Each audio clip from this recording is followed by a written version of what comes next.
looking at the development of the CEE countries in the light of social equality first requires to enter into a brief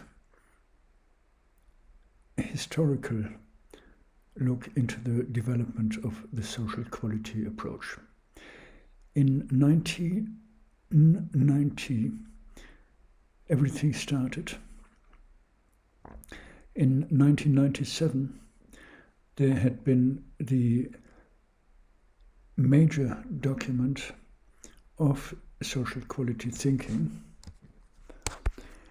namely the Amsterdam Declaration.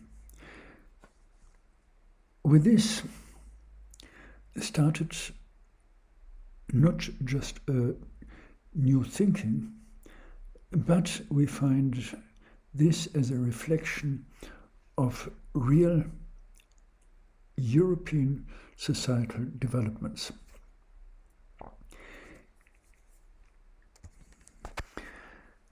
These can be characterized by a few dates, namely in 1989, the end of a historical experiment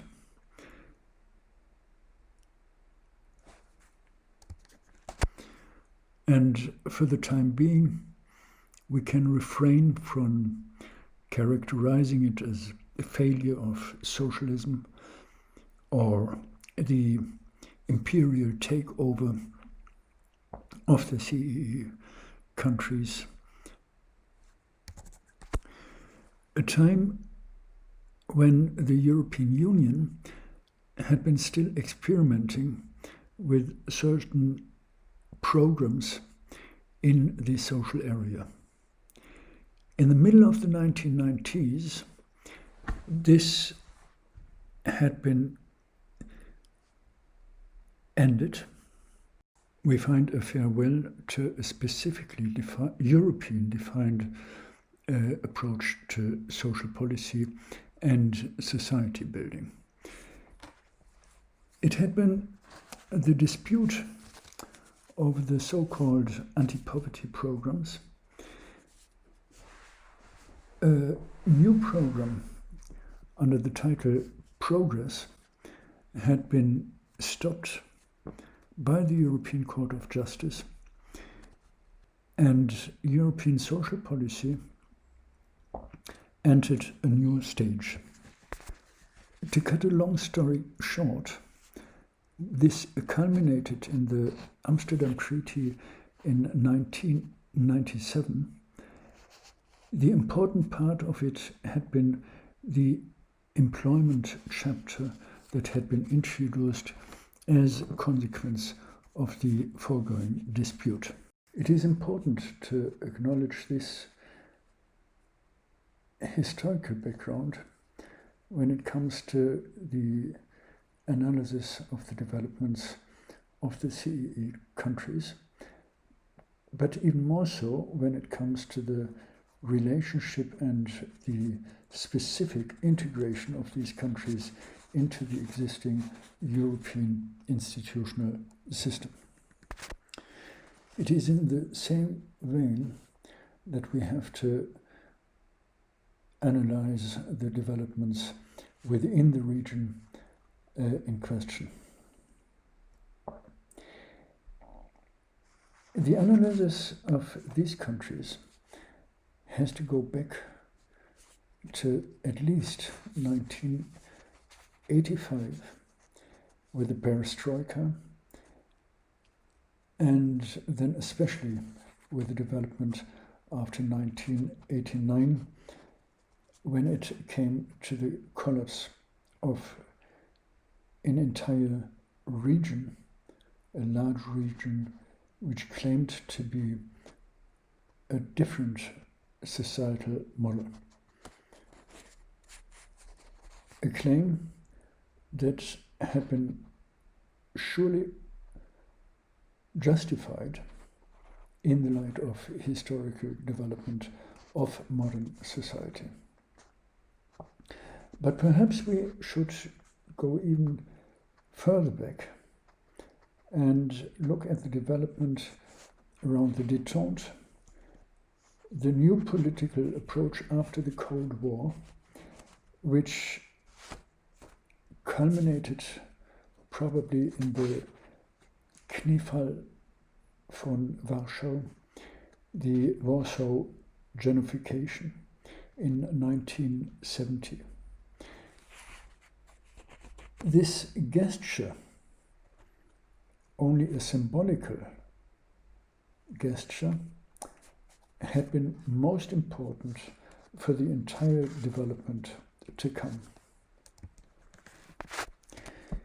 This framing contradicts most of the common approaches towards the analysis of the CEE countries, usually seen as a regional question. The transformation of a certain set of societies,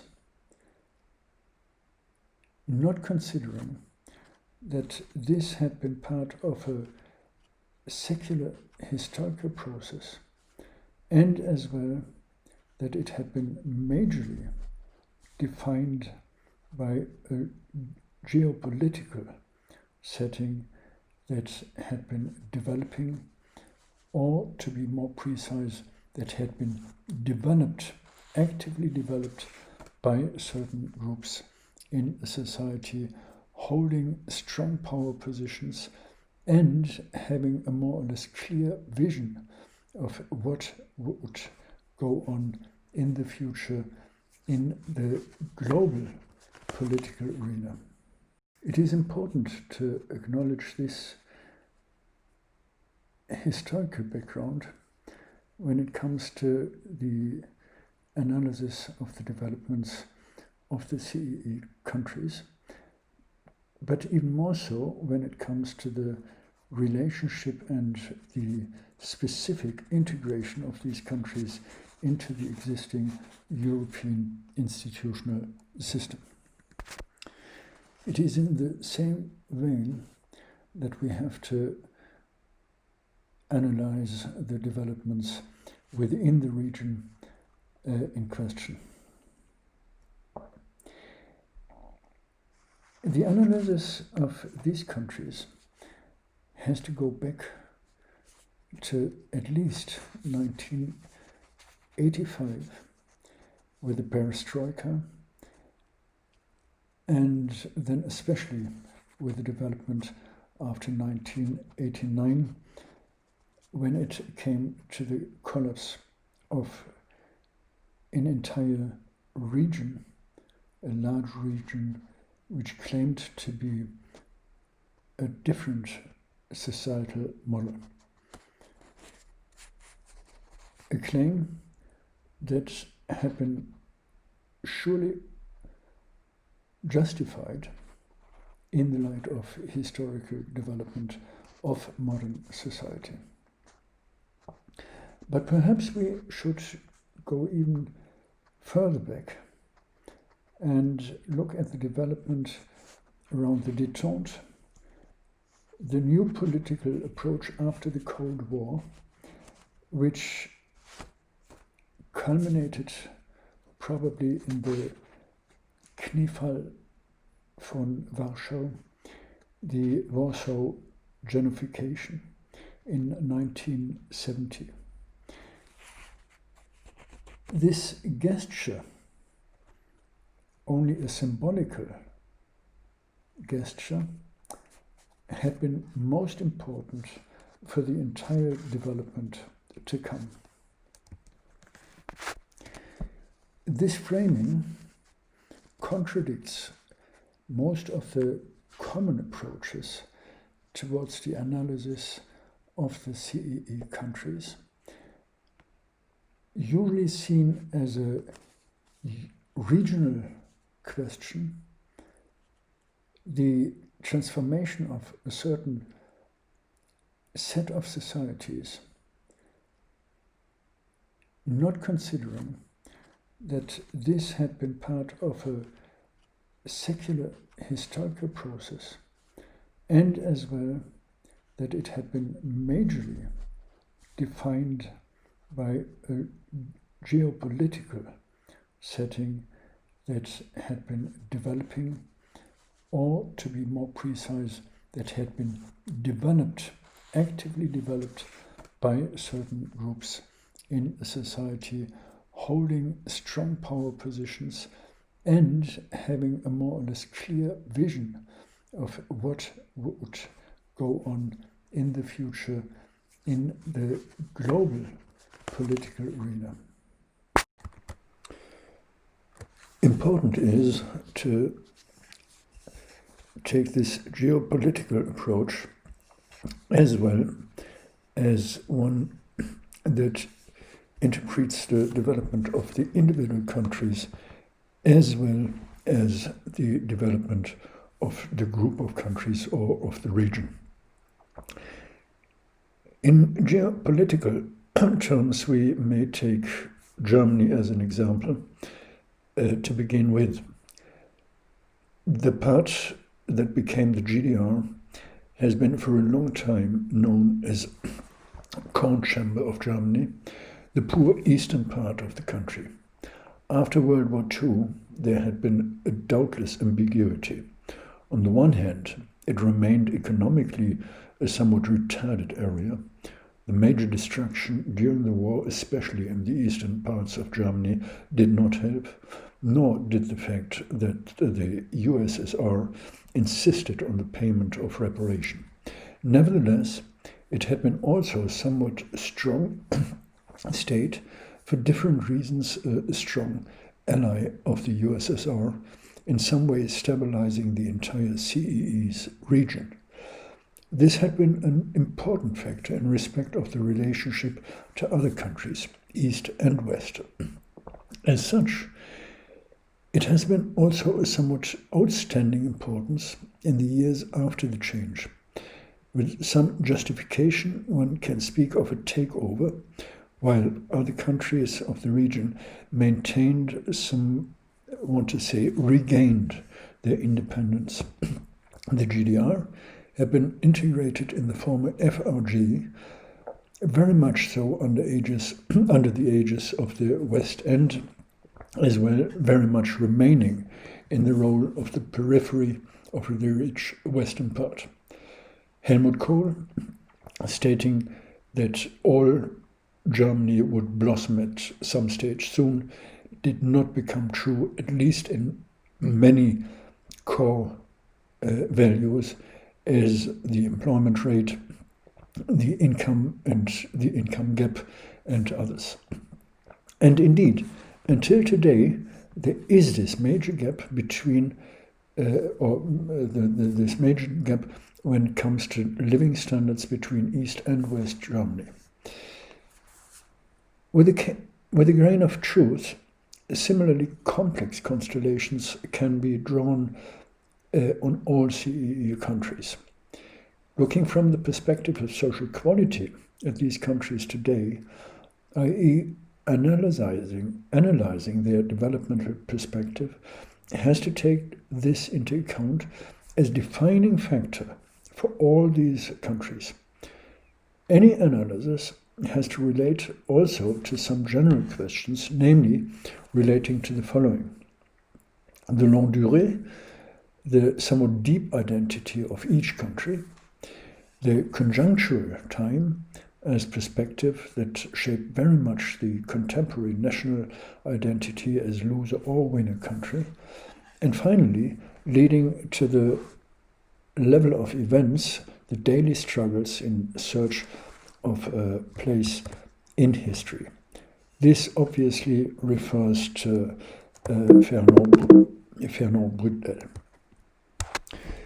Looking from here to the entire region of the CEE, we have to state, or we have to admit, that there had been a huge diversity which had been becoming obvious as well in the relationship to certain key questions of societal development and societal structuration. The understanding of democracy had been a different one. the understanding of what the social and social obligation, social responsibility would be, had been a different one, and the self-esteem of the countries, but with this of the people, had been hugely affected as well. This is important to note when we are aiming on developing a social quality approach of where we stand now. While this is always problematic, we may try to develop or suggest some typology of the countries in question. So we have as one group what I want to call the eternal losers, those countries who had been throughout history in a position of depending on other countries, being colonialized directly or being depending on them in economic terms due to their geopolitical situation. One example is Czechoslovakia, which had been always in this strive for dependence, although it never really reached it. Then we have the semi-hegemons. The GDR can be seen as such, that had been within this region a strong quasi-hegemonic position, at least for the time of its existence, depending, as said earlier, on different factors.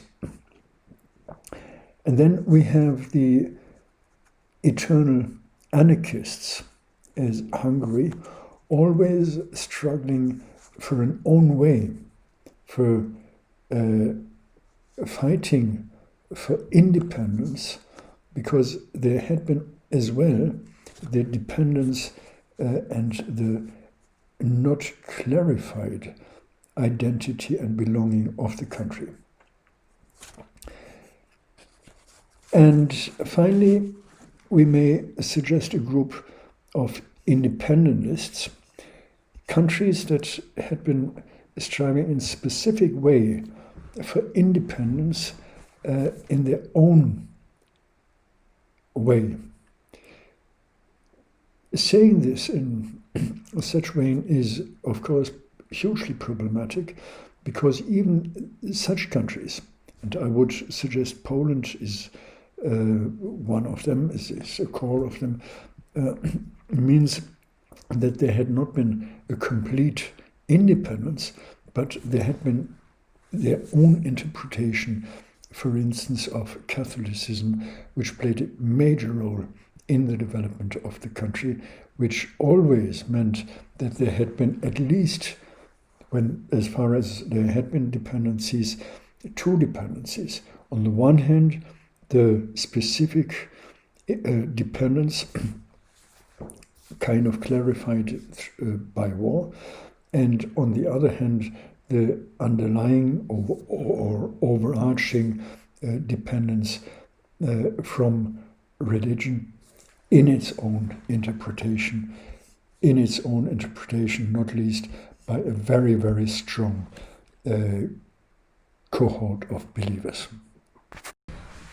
Moving further in developing the argument of social quality as an analytical instrument, as well as an instrument for changing or developing social quality practice in the region and in the individual countries, we have to note two additional specificities.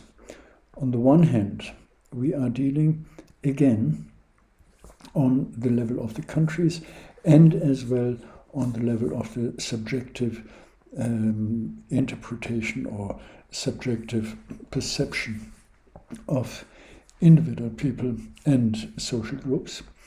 And at the same time, with each pattern, as far as we can apply such typology, with each pattern or typology,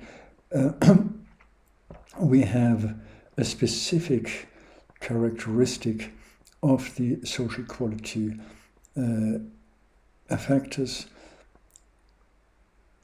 The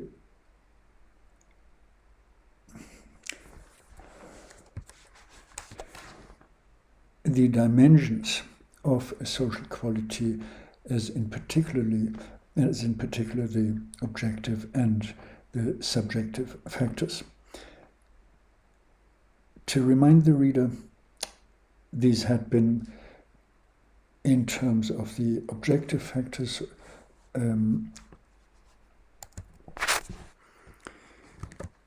here we are dealing with the constitutional or subjective factors of daily life, the degree of personal security, social recognition, social responsibility, and their personal capacities to combat situations, feelings of alienation, exploitation, discrimination, and degradation. The instrument for research is the social quality profile. The conditional factors, or objective and societal-oriented factors of daily life, are named as socioeconomic conditions, the social cohesion, social inclusion, and the extent of their social empowerment to enable them to play responsible roles in society and in the processes of societal change. The instrument here is the research in social quality indicators. And then we have as a third pillar the normative or ethical oriented factors of daily life, social justice and equity, solidarity at communities, national and international, on the national and international level as well. The factor of promoting the equal value of all people and enhance their human dignity. These also form the basic orientation to judge the outcomes of the linking of the objective and the subjective conditions, and the instrument for research is the social quality criteria that have yet to be worked out. And the process of analysis itself, especially when it comes to regional development as the CEC, is a factor of elaborating actually in an iterative process all these factors, and not least the normative factors. The normative factors play a special role here due to the fact that we are concerned with a whole set of values continuing tradition or taking up on traditions of the Western Enlightenment, but as well reinterpreting this and adapting the conditions of today. On the one hand, the actual transformation, and at the same time the interpretation of what may be called postmodernity or the like. It is an iterative process which still needs to be elaborated and which is hugely important when it comes to processes of developing the analysis further.